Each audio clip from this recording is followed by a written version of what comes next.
Hello friends, welcome to royal study. दोस्तों, आज के इस वीडियो में दिल्ली पुलिस कांस्टेबल 2023 के स्पेशल एग्जाम का नेक्स्ट डे एनालिसिस आपके लिए लेकर आ चुके हैं। 17 नवंबर 2023 को हम सेकंड शिफ्ट का एनालिसिस कवर करवाएंगे आपको। इससे पहले हम फर्स्ट शिफ्ट का एनालिसिस आपको कवर करवा चुके हैं। अगर आपने नहीं देखा है तो आप जरूर से देख लीजिएगा।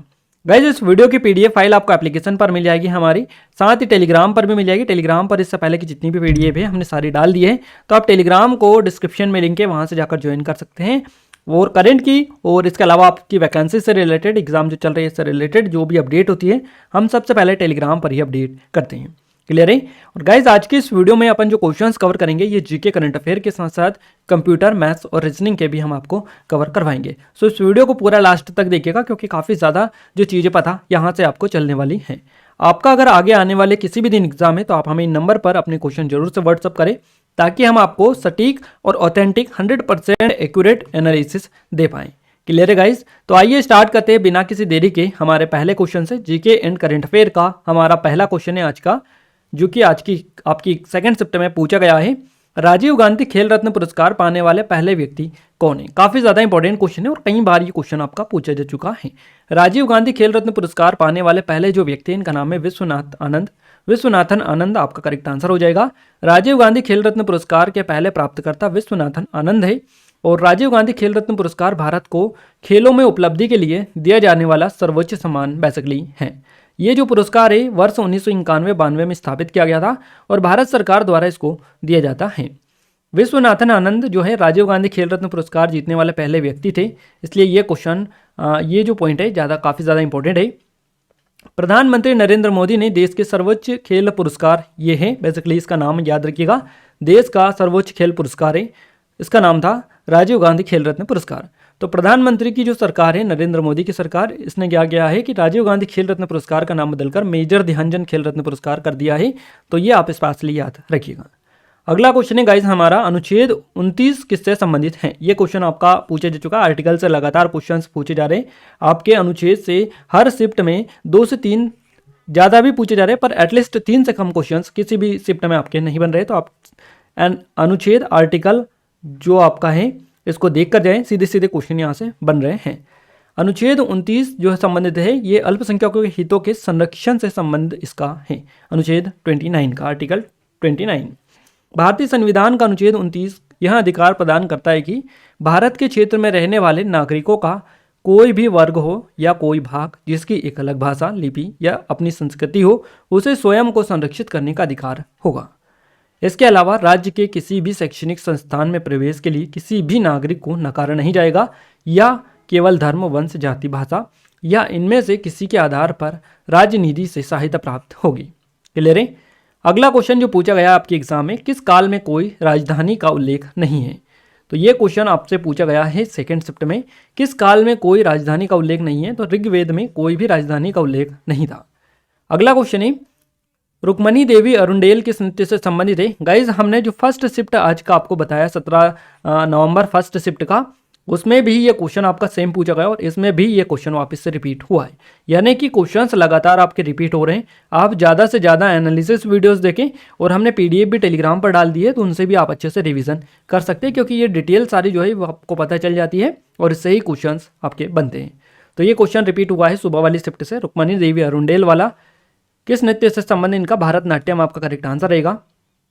रुक्मणी देवी अरुंडेल जो है भारतनाट्यम से जुड़ी हुई है। रुक्मणी देवी अरुंडेल एक भारतीय शास्त्रीय नृत्यांगना थी, जिन्होंने भारतनाट्यम नृत्य शैली के पुनर्जागरण का नेतृत्व किया, और मद्रास जो कि अब चेन्नई है, इसमें कला क्षेत्र फाउंडेशन की स्थापना भी इन्होंने की थी। वहाँ एक थियोसॉफिस्ट थी। देखिए, ये जो रुक्मणी देवी अरुंडेल है ये एक थियोसॉफिस्ट भी थी, जो एनी से बहुत प्रेरित थी। अगला क्वेश्चन है हमारा, सबसे कम साक्षरता दर वाला या सबसे कम साक्षरता वाला केंद्र शासित प्रदेश कौन सा है? सही जवाब रहेगा लक्षद्वीप, आपका करेक्ट आंसर हो जाएगा। लक्षद्वीप जो है ये सबसे कम साक्षरता वाला केंद्र शासित प्रदेश है। 2011 की जनगणना के अनुसार 92.28% साक्षरता दर वाला लक्षद्वीप भारत में सबसे अधिक साक्षरता दर वाला केंद्र शासित प्रदेश है। क्लियर है, याद रखिएगा। और साक्षरता दर के मामले में केरल 93.91% साक्षरता दर के साथ में सर्वोच्च स्थान पर है। अगर आपसे राज्य पूछे जाए तो स्पेशली याद रखिएगा। अगला क्वेश्चन है हमारा, गिद्दा किस राज्य का नृत्य रूप है? तो गिद्दा जो है ये पंजाब का है, याद रखिएगा, गिद्दा जो है पंजाब का एक नृत्य रूप है। गिद्दा पंजाब का एक नृत्य रूप है। गिद्दा पंजाब का एक लोकप्रिय नृत्य है और यहाँ पंजाब में आयोजित सबसे खुशी के अवसरों के दौरान किया जाता है। ये जो है महिलाओं के द्वारा किया जाता है गिद्दा, और गिद्दा प्राचीन नृत्य से लिया गया जिसे रिंग डांस भी कहा जाता है। और इस नृत्य के लिए पोशाक बहुत सरल होती है। गहने नृत्य के लिए इस्तेमाल किए जाने वाला संगीत भी नृत्य की विशिष्टता को परिभाषित करने में इसमें महत्वपूर्ण भूमिका निभाता है। अगला क्वेश्चन पूछा गया, भूमध्य रेखा को 2 बार काटने वाली नदी कौन सी है? सही जवाब रहेगा जायरा, जिसको कांगो नदी भी बोलते हैं। ये भूमध्य रेखा को 2 बार काटती है। कांगो नदी 4370 किलोमीटर लंबी है, जब इसकी सबसे बड़ी सहायक नदी लुलाबा के साथ बेसिकली संयुक्त है। और यह दुनिया की एकमात्र बड़ी नदी है जो 2 बार भूमध्य रेखा के पास जाती है। कांगो बेसिन कुल अफ्रीकी लैंडमास का लगभग, यहाँ पर आप देख लीजिएगा थोड़ा सा, ये 13% जो क्षेत्र होता है ये कवर बेसिकली करता है। क्लियर है? तो ये आप याद रखिएगा। अगला क्वेश्चन हमारा है, भारत के प्रथम गवर्नर जनरल कौन थे? सही जवाब रहेगा लॉर्ड विलियम बेंटिंक, आपका करेक्ट आंसर रहेगा। भारत के प्रथम गवर्नर जनरल थे लॉर्ड विलियम बेंटिक। देखिए, लॉर्ड विलियम बेंटिक भारत के पहले गवर्नर जनरल थे। 1833 के चार्टर अधिनियम द्वारा बंगाल के गवर्नर जनरल को भारत के गवर्नर जनरल के रूप में फिर से नामित किया गया। और भारत में बंगाल का पहला गवर्नर जनरल 1773 में वॉरेन हेस्टिंग बना था। ये भारत में का पहला गवर्नर जनरल था, 1773 में बना था वॉरेन हेस्टिंग। इसके अलावा वो लॉर्ड विलियम बेंटिक जो है भारत के पहले गवर्नर जनरल थे। क्लियर है? तो भारत में बंगाल का पहला गवर्नर जनरल था वॉरेन हेस्टिंग, 1773 में बना था। उसने 1750 में कलकत्ता में ईस्ट इंडिया कंपनी में एक लेखक क्लर्क के रूप में अपना करियर शुरू किया था। अगला क्वेश्चन है हमारा, किस विधेयक को धन विधेयक कहा जाता है? काफी ज्यादा इंपॉर्टेंट क्वेश्चन है और इस क्वेश्चन का जो सही जवाब रहेगा, देखिए, जिन विधेयकों में विशेष रूप से करों के अधिरोपण तथा उत्पादन संचित निधि में से धन के विनियोग आदि से संबंधित प्रावधान होते हैं उसको धन विधेयक बोला जाता है। काफी ज्यादा इंपॉर्टेंट क्वेश्चन है और इससे रिलेटेड आगे भी आपके क्वेश्चंस आप आगे आने वाले दिनों में आपको देखने को मिलेंगे। नेक्स्ट क्वेश्चन पूछा गया, भाग 19 में क्या है? ये क्वेश्चन आपसे बना है, भाग 19 में क्या है? तो राष्ट्रपति या किसी राज्य के राज्यपाल के खिलाफ उनके कार्यकाल के दौरान किसी भी अदालत में किसी भी प्रकार की आपराधिक कार्यवाही शुरू या जारी नहीं रखी जाएंगी। ये जो है भाग 19 में मेंशन है। तो अनुच्छेद 361 जो भारतीय संविधान के भाग 19 के अंतर्गत आता है, याद रखिएगा। इसी तरह से ये आपका क्वेश्चन बना है। नेक्स्ट क्वेश्चन की ओर आगे बढ़ते हैं। अगला क्वेश्चन है, भारत की किस नदी को वृद्ध गंगा कहा जाता है? मोस्ट इंपॉर्टेंट क्वेश्चन है आपका। सही जवाब रहेगा गोदावरी नदी। भारत की किस नदी को वृद्ध गंगा के नाम से जाना जाता है? गोदावरी नदी को जाना जाता है। देखिए, गोदावरी जो नदी है ये प्रायद्वीपीय भारत की सबसे बड़ी नदी है और इसीलिए इसे वृद्ध गंगा नाम दिया गया है। क्लियर है? गंगा के बाद गोदावरी भारत की दूसरी सबसे बड़ी लंबी नदी है। क्लियर है? इसका जो स्रोत है महाराष्ट्र के त्र्यंबकेश्वर में है और यह महाराष्ट्र, तेलंगाना, आंध्र प्रदेश, छत्तीसगढ़ राज्य से बहते हुए 1465 किलोमीटर पूर्व में बहती है। अगला क्वेश्चन है हमारा, विश्व महासागर दिवस कब मनाया जाता है? सही जवाब रहेगा 8 जून को विश्व महासागर दिवस मनाया जाता है। विश्व महासागर दिवस एक वैश्विक दिवस है या दिन है जो सालाना 8 जून को हर साल मनाया जाता है। यह महासागरों के बेहतर भविष्य हेतु सहयोग और अंतर्राष्ट्रीय समुदाय द्वारा सामना की जाने वाली चुनौतियों के बारे में जागरूकता बढ़ाने के लिए बेसिकली मनाया जाता है। अगला क्वेश्चन है हमारा, बक्सर का युद्ध कब और किसके बीच में हुआ था? तो बक्सर का जो युद्ध हुआ था ये 22 और 23 अक्टूबर 1764 को ईस्ट इंडिया कंपनी के हेक्टर मुनरो और मुगल तथा नवाबों के सेनाओं के बीच में ये हुआ था। बक्सर का युद्ध हुआ था 22-23 अक्टूबर 1764 को। याद रखिएगा, यह युद्ध अंग्रेजों के लिए महत्वपूर्ण था क्योंकि इसने अंग्रेजों को बंगाल और बिहार का पूर्ण नियंत्रण जो है प्रदान किया था। यहाँ हेक्टर मुनरो और मीर कासिम की संयुक्त सेनाओं के बीच में लड़ा गया था, जिसमें सुजाउद्दौला, शाह आलम द्वितीय आदि शामिल थे और इस युद्ध में मीर कासिम की संयुक्त सेना हार गई थी। अगला क्वेश्चन है हमारा, अंडर 17 फीफा विश्व कप फुटबॉल 2017 कहाँ आयोजित किया गया था? सही जवाब रहेगा भारत में। अंडर 17 फीफा विश्व कप 2017 भारत में आयोजित किया गया था। विश्व कप 6 अक्टूबर से 28 अक्टूबर तक आयोजित किया गया था। अंडर 17 फीफा विश्व कप एक द्विवार्षिक टूर्नामेंट है। ब्राजील ने 2019 संस्करण की मेजबानी की थी और जीता था।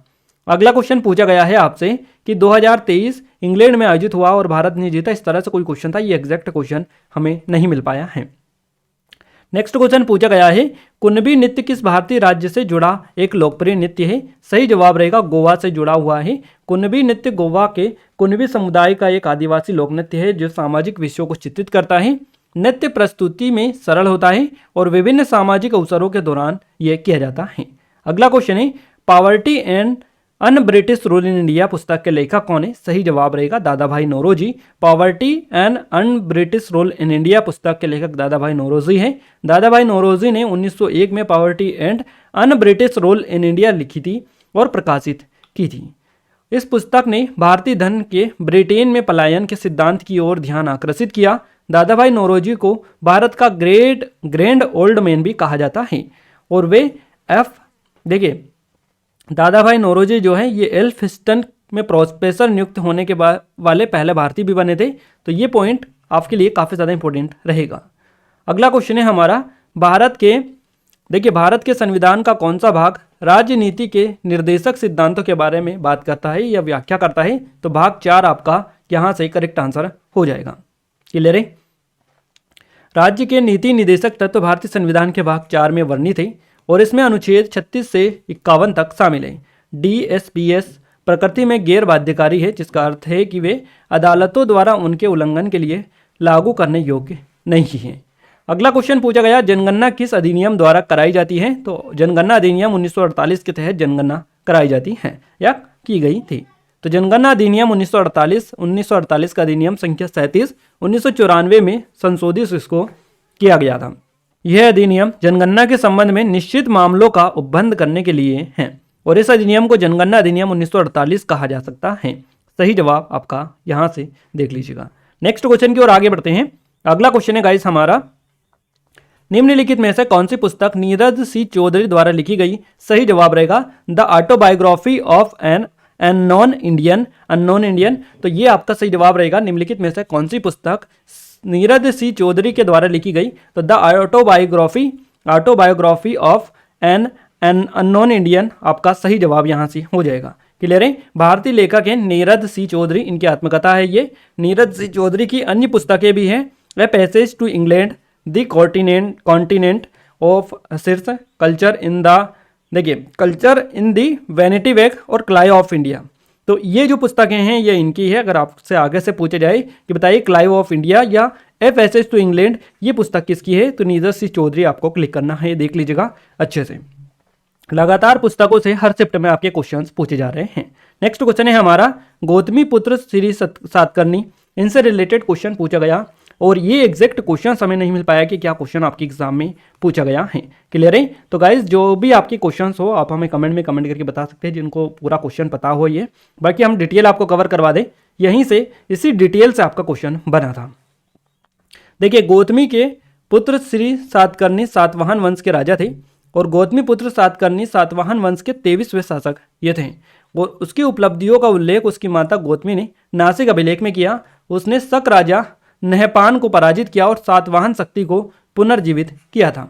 अगला क्वेश्चन है हमारा मिर्च के व्यापार का श्रेय किसे दिया जाता है? सही जवाब रहेगा पुर्तगालियों को दिया जाता है मिर्च के व्यापार का श्रेय। नेक्स्ट क्वेश्चन है अनुच्छेद 32 आर्टिकल 32 यानी अनुच्छेद 32 में कितने रीट जारी किए जाते हैं? तो 5 प्रकार के रीट जारी किए जाते हैं अनुच्छेद 32 में। देखिए अनुच्छेद 32 आर्टिकल 32 के तहत सर्वोच्च न्यायालय और अनुच्छेद 226 के तहत उच्च न्यायालय व्यक्ति के मौलिक अधिकारों को प्रवर्त करने के लिए 5 प्रकार के रीट जारी कर सकता है। सर्वोच्च न्यायालय द्वारा बंदी प्रत्यक्षीकरण रीट, परमादेश रीट, प्रतिषेध रीट और उत्प्रेषण रीट, इसके अलावा अधिकार प्रश्चा रीट ये जारी की जा सकती है सर्वोच्च न्यायालय के द्वारा।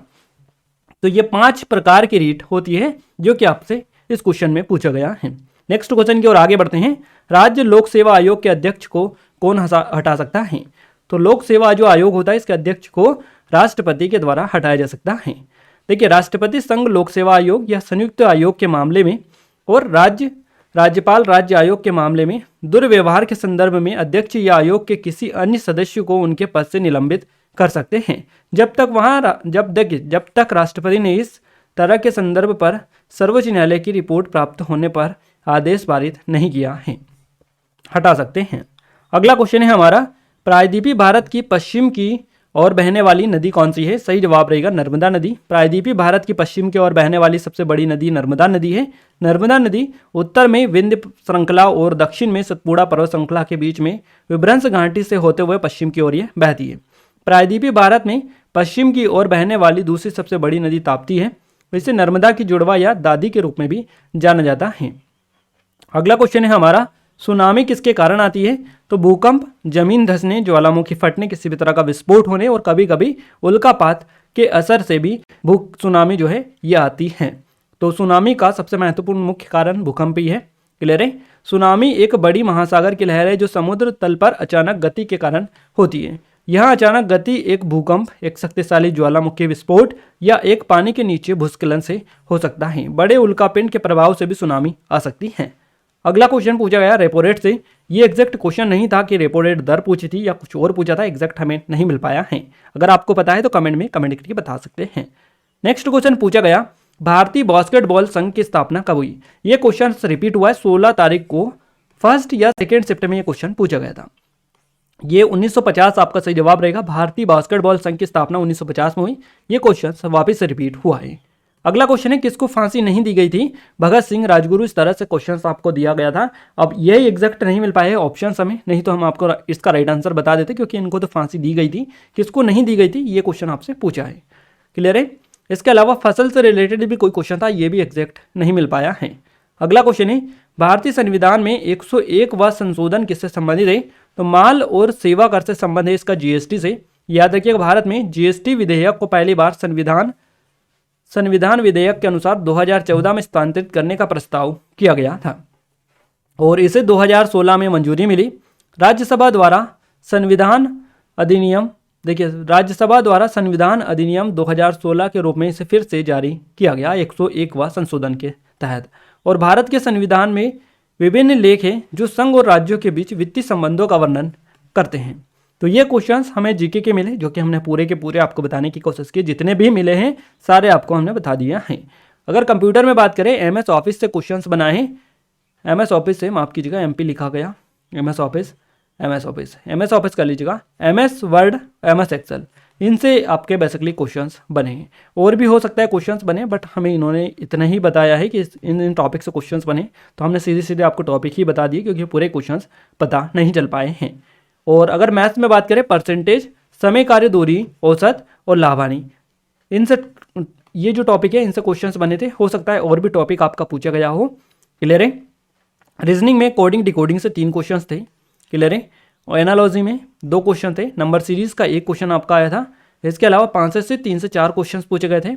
सेटिंग अरेंजमेंट से 1 क्वेश्चन था, पेपर कटिंग से क्वेश्चन था, और वाटर इमेज से भी क्वेश्चन आपका था। तो ये रीजनिंग का है। तो guys, GK, current affair, computer और मैथ्स, रीजनिंग, ये सारे हमने आपको कवर करवा दिए। कहाँ से किस तरह का आपका पैटर्न है आज का, आपको आई थिंक सेकेंड शिफ्ट का पूरा एनालिसिस पता आपको चल चुका है। क्लियर है? और साथ ही साथ इस वीडियो से आप अच्छे से रिवीजन भी कर सकते हैं, क्योंकि काफ़ी ज़्यादा क्वेश्चंस रिपीट हो रहे हैं। तो उसके लिए आपको टेलीग्राम को ज्वाइन कर लेना है। टेलीग्राम की लिंक डिस्क्रिप्शन में मिलेगी। साथ ही हमारी एप्लीकेशन को भी डाउनलोड कर लीजिएगा, जिसकी लिंक आपको डिस्क्रिप्शन में मिल जाएगी। क्लियर है? तो यहाँ पर क्या होगा, यहाँ पर आप बड़ी आसानी से जो है पीडीएफ को डाउनलोड कर सकते हैं और अच्छे से रिवीजन कर सकते हैं, क्योंकि काफ़ी ज़्यादा क्वेश्चंस रिपीट हो रहे हैं। क्लियर है गाइज? ये वीडियो आपको कैसा लगा कमेंट में कमेंट करके जरूर बताएगा। इस वीडियो को अपने दोस्तों के साथ ज़्यादा शेयर करें, ताकि हमें सपोर्ट मिले, मोटिवेशन मिले, और आपके लिए और अच्छे से अच्छे वीडियोस हम लाने की कोशिश करते रहें। क्लियर है? जिन लोगों ने सब्सक्राइब नहीं किया उन सभी से रिक्वेस्ट है कि चैनल को सब्सक्राइब करके बेल आइकन को ऑल पर सेलेक्ट कर दीजिएगा, ताकि जो भी नया वीडियो आए सबसे पहले आप सभी के पास में पहुंच पाए। Clear guys? तो मिलते हैं हमारे नेक्स्ट शिफ्ट के एनालिसिस के साथ। तब तक ले जय हिंद, वंदे मातरम।